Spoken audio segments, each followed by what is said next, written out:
Thank you very much, Salim Saab. You have been very kind.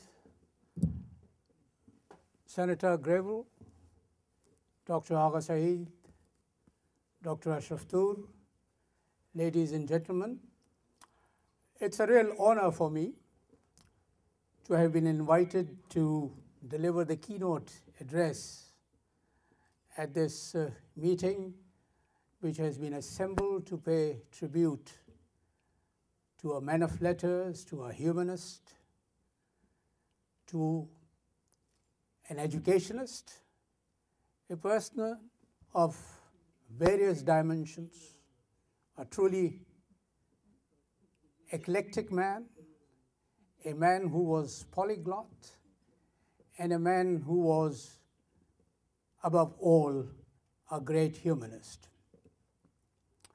For me personally, it's a matter of pride that I have been invited to deliver this keynote address. Where I come from in Canada, we are very proud of the fact that we export a lot to the United States. We provide fresh water, we provide electricity to California, but up until now, we had not provided keynote speakers. So today, we are breaking a new tradition, laying down the foundations of a new trend by exporting keynote speakers. Otherwise, we have mostly been getting keynote speakers from United States to Canada. I remember some weeks ago, we had even George W. Bush as a keynote speaker. He was invited, I don't know which organization it was, to deliver a keynote address at a gathering in Toronto. And unbeknown to the organizers of the event, some concerned citizens put outside the lecture hall a life-size portrait of George W. Bush and also hung a shoe in the neck of that portrait. And then it became routine for every passerby to throw a shoe at him. Well, when I was coming down here, I had the satisfaction that this would not be the case with me. And yet I was intrigued. I was intrigued by the invitation of my very dear friend, Dr. Agha Saeed, as to why he had chosen me to deliver the keynote address at the tribute being paid to a man whom I had heard of only by name, never met him, never got to know him, never had the pleasure of sharing his company. And then I was also a little worried because Dr. Saeed had sent me the invitation by email. And you know that emails have a habit of going erratic. And I recall a very intriguing experience that happened to a Canadian couple, which, like the modern age in which husband works at one place and wife works at another place. So this Canadian couple was also split. Wife was working in Vancouver, husband was working in Toronto. They had not seen each other for quite some time, and they decided that they should have a get-together at a warm place in Florida.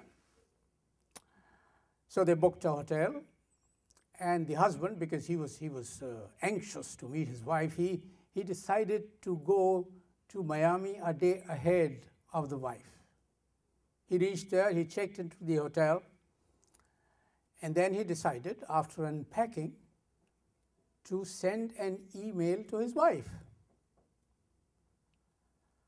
Now, as luck would have it, this email landed by mistake on the computer screen of a woman who had lost her husband only 2 days ago, and there was a memorial service going on for him. The woman opened her email account. She looked at that email which the person in Miami had sent to his wife, and she fainted because the email said, "Darling, I have arrived and unpacked. You don't worry about bringing much with you because it's terribly warm here, and I get the feeling that hell is next door." So I was also concerned a little bit whether the mail which Dr. Agha Saeed had sent to me was genuine or not. And to make absolutely certain that I had received the right invitation, I called my friend Salim Akhtar, who confirmed that Dr. Saeed wanted me to be the keynote speaker at this event.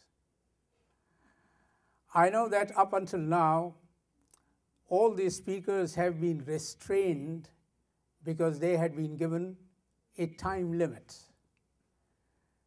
Dr. Amritji has taken a big risk in telling me that I do not have to be bothered by this time constraint. He doesn't know what he has bargained for, because giving a blank check to an ex-diplomat is taking a huge risk. Diplomats are in love with the echo of their voice. They are by profession word merchants. They deal in words. More than professors? More than professors, absolutely. And I remember what Will Durant said about diplomats. Senator, he said, diplomats would speak for an hour, make a great speech without meaning anything.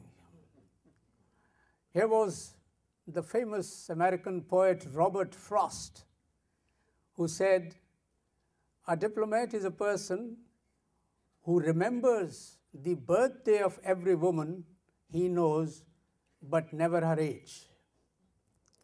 And yet another finest description of a diplomat was, a diplomat is a person who would tell you to go to hell with such charm that you start looking forward to